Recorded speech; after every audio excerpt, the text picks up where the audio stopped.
നമസ്കാരം. മലയാളി വാർത്ത ഇൻസൈഡിലേക്ക് സ്വാഗതം. ഖമനേയുടെ നെറ്റിയിൽ മൊസാദ് ചുട്ടികുത്തി. വർഷങ്ങൾ അവർ കാത്തിരുന്നു. ഇറാൻ പരമോന്നത നേതാവായിരുന്ന ആയത്തുള്ള അലി ഖമനേയെ വധിച്ചത് വർഷങ്ങൾ നീണ്ട ആസൂത്രണത്തിലൂടെ.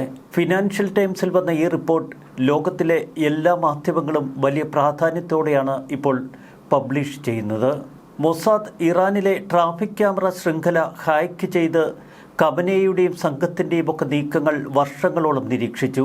സുരക്ഷാ ഉദ്യോഗസ്ഥരുടെ മൊബൈൽ ഫോൺ സംവിധാനങ്ങളിൽ മൊസാദ് നുഴഞ്ഞു കയറി. ടെഹ്റാനിലെ മിക്കവാറും എല്ലാ ട്രാഫിക് ക്യാമറകളും വർഷങ്ങളോളം ഹാക്ക് ചെയ്യപ്പെട്ടിരുന്നു. ഫുട്ടേജ് എൻക്രിപ്റ്റ് ചെയ്യുകയും ടെല്ലവീവിലും ദക്ഷിണ ഇസ്രയേലുമുള്ള സെർവറുകളിലേക്ക് കൈമാറുകയും ചെയ്തുകൊണ്ടിരുന്നു.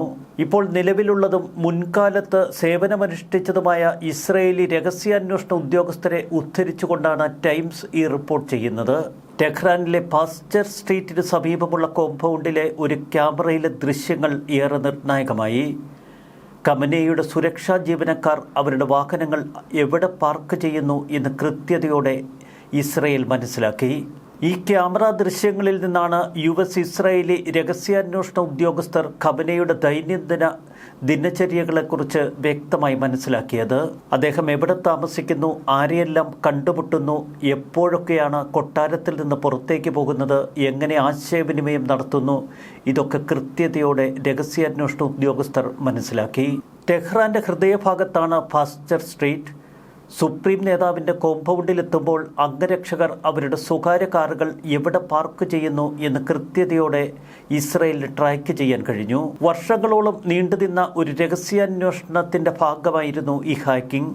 ഈ ക്യാമറ നിരീക്ഷണത്തിലൂടെയാണ് ഖമനേയുടെ കൊട്ടാരത്തിൽ ഏതൊക്കെ ആംഗിളുകളിൽ നിന്ന് ബോംബുകൾ വർഷിക്കണമെന്ന് ഇസ്രയേലിനും അമേരിക്കയ്ക്കും കൃത്യമായ ധാരണയുണ്ടായത്. 36 വർഷക്കാലം ഖമനേയി ഇറാന്റെ ഭരണാധികാരിയും പരമോന്നത നേതാവുമായിരുന്നു. ആയിരക്കണക്കിന് സ്വന്തം പൗരന്മാരെ അദ്ദേഹം കൊന്നൊടുക്കി, സ്ത്രീകളെ അടിച്ചമർത്തി. ഇസ്രയേലിനെ ഇല്ലാതാക്കാൻ ശ്രമിക്കുന്ന ഹമാസ്, ഹിസ്ബുള്ള പോലെയുള്ള തീവ്രവാദ ഗ്രൂപ്പുകൾക്ക് ധനസഹായം ചെയ്തുകൊണ്ടിരുന്നു. ശനിയാഴ്ച രാവിലെ കോമ്പൗണ്ടിൽ അദ്ദേഹത്തിന്റെ കൊട്ടാരത്തിൽ ഖമനേയി ഉണ്ട് എന്ന് ഇസ്രയേൽ ഉറപ്പിച്ചു.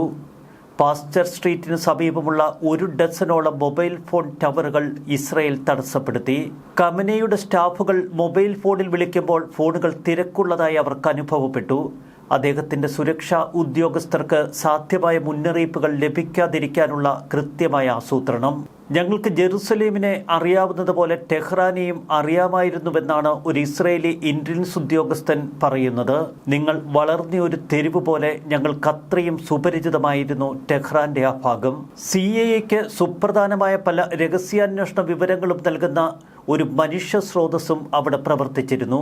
ഖമനേയുടെ കൊട്ടാരത്തിനുള്ളിൽ ഒരു ചാരനെ ഒളിപ്പിച്ചു വെച്ചിരുന്നു CIA എന്ന് വ്യക്തം. ഇറാന്റെ നേതൃത്വത്തെയും അവരുടെ നീക്കങ്ങളെയും കുറിച്ച് വലിയ തോതിലുള്ള ഡേറ്റയിലൂടെ കടന്നുപോയ ഇസ്രയേലി രഹസ്യാന്വേഷണ വിഭാഗം ഉപകരണങ്ങളും അൽഗോരിതങ്ങളും സംയോജിപ്പിച്ചുകൊണ്ട് ഖമനേയെ അദ്ദേഹം ആക്രമിക്കപ്പെട്ട മീറ്റിംഗിൽ കൃത്യതയോടെ കണ്ടെത്താൻ അവർക്ക് കഴിഞ്ഞു. ഖമനേയി തന്റെ സുപ്രധാനമായ യോഗം എവിടെ നടത്തണമെന്ന് തീരുമാനിച്ച അതേ നിമിഷം തന്നെ ഇസ്രയേലും US ഇക്കാര്യങ്ങൾ മനസ്സിലാക്കി.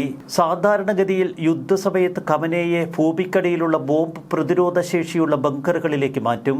ഇസ്രയേൽ അമേരിക്ക ചേർന്നൊരുക്കുന്ന യുദ്ധത്തിൽ ആദ്യ ആക്രമണങ്ങൾ ടെഹ്റാന്റെ തന്ത്രപ്രധാന മേഖലകൾ കേന്ദ്രീകരിച്ചായിരിക്കുമെന്ന് ഖമനേയും ഭരണകൂടവുമൊക്കെ കണക്കുകൂട്ടി.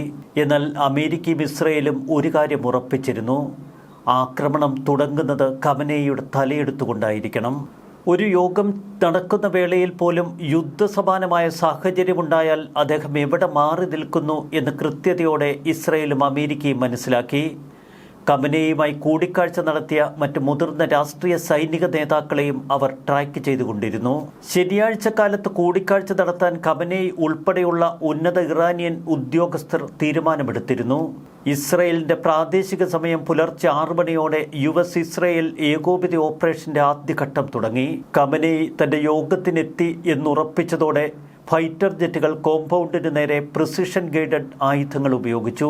ആക്രമണത്തിൽ ഖമനേയ്ക്ക് പുറമെ മകളും മരുമകനും അവരുടെ കുട്ടിയും കൊല്ലപ്പെട്ടു. ഖമനേയുടെ ഭാര്യയ്ക്ക് ഗുരുതരമായ പരിക്കേറ്റു. പിന്നീട് ചികിത്സയിലിരിക്കെ അവർ മരിച്ചു. ഖമനേയിക്ക് സുരക്ഷ നൽകിയിരുന്ന IRGCയുടെ മേധാവിയടക്കം ഏകദേശം 40 മുതിർന്ന ഉദ്യോഗസ്ഥരാണ് അവിടെ മരിച്ചു വീണത്. പരമോന്നത നേതാവിനെ ലക്ഷ്യമിട്ടു എന്ന് അമേരിക്കൻ പ്രസിഡന്റ് ഡൊണാൾഡ് ട്രംപും ഇസ്രായേൽ പ്രധാനമന്ത്രി ബെഞ്ചമിൻ നെതന്യാഹുവും പരസ്യമായി പിന്നീട് സമ്മതിച്ചു. അമേരിക്കയും ഇസ്രായേലും ചേർന്നൊരു ആക്രമണം തുടങ്ങിയാൽ അത് രാത്രിയിലായിരിക്കുമെന്ന് ഇറാൻ ഉറപ്പിച്ചിരുന്നു. അതുകൊണ്ടാണ് പുലർച്ചെ തന്നെ ഒരു യോഗത്തിന് ഖമനേയി എത്തിയത്.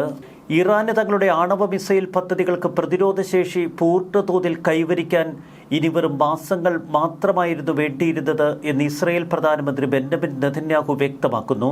അതുകൊണ്ട് തന്നെ പെട്ടെന്നൊരു ആക്രമണം അനിവാര്യമായിരുന്നു. ഇറാന്റെ മിസൈൽ ഡ്രോൺ സേനകളെ തകർക്കാൻ US പോരാട്ടം നടത്തുന്നുവെന്നാണ് അമേരിക്കൻ പ്രസിഡന്റ് ഡൊണാൾഡ് ട്രംപ് വീണ്ടും ആവർത്തിക്കുന്നത്. അമേരിക്കയുടെ യുദ്ധോപകരണ ശേഖരം ഒരിക്കലും ഉയർന്നതോ മികച്ചതോ ആയിരുന്നിട്ടില്ല. എന്നാൽ ലോകത്തിലെ ഏറ്റവും മികച്ച യുദ്ധോപകരണങ്ങളാണ് ഇപ്പോൾ അമേരിക്ക സ്വന്തമാക്കിയിരിക്കുന്നത്. ഇന്ന് ആയുധങ്ങളുടെ പരിധിയില്ലാത്ത വിതരണം നമുക്കുണ്ട്. എന്നേക്കുമായി പോരാടാൻ നമുക്ക് കഴിയുമെന്നാണ് അമേരിക്കൻ പ്രസിഡന്റ് പറയുന്നത്.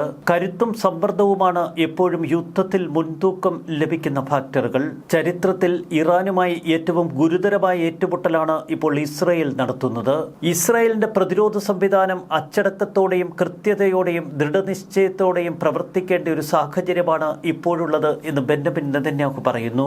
ഇറാന്റെ സൈനിക ആണവ അടിസ്ഥാന സൗകര്യങ്ങൾ തകർക്കുകയാണ് ഇനി ഇസ്രായേലിന്റെ ലക്ഷ്യം. പതിറ്റാണ്ടുകളായി കെട്ടിപ്പടുത്ത വലിയൊരു സ്ഥാപനമാണ് ഇറാന്റേത്.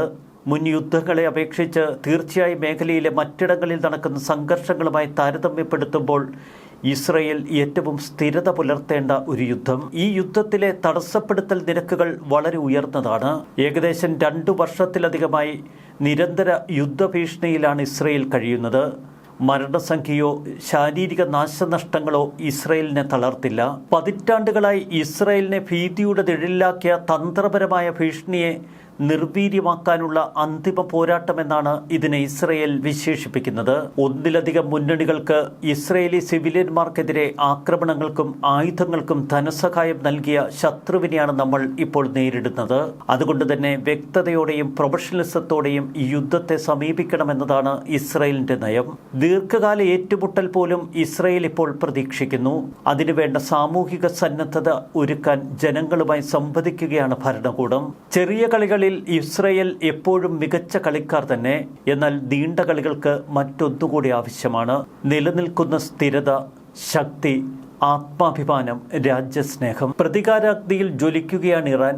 മറുവശത്ത് മിഡിൽ ഈസ്റ്റിൽ ഉടനീളം ആക്രമണങ്ങൾ അഴിച്ചുവിട്ടുകൊണ്ട് അവർ പ്രത്യാക്രമണം നടത്തുന്നു. എന്നാൽ ക്ലസ്റ്റർ ബോംബിങ്ങിലൂടെ ഏറ്റവും മാരകമായ പ്രഹരമാണ് ഇപ്പോൾ ഇസ്രായേൽ ടെഹ്റാനിലും ഇറാൻ മണ്ണിലുമൊക്കെ നടത്തുന്നത്. ഒപ്പം അമേരിക്കയും. ന്യൂസ് ഡെസ്ക് മലയാളി വാർത്ത ഇൻസൈഡ്.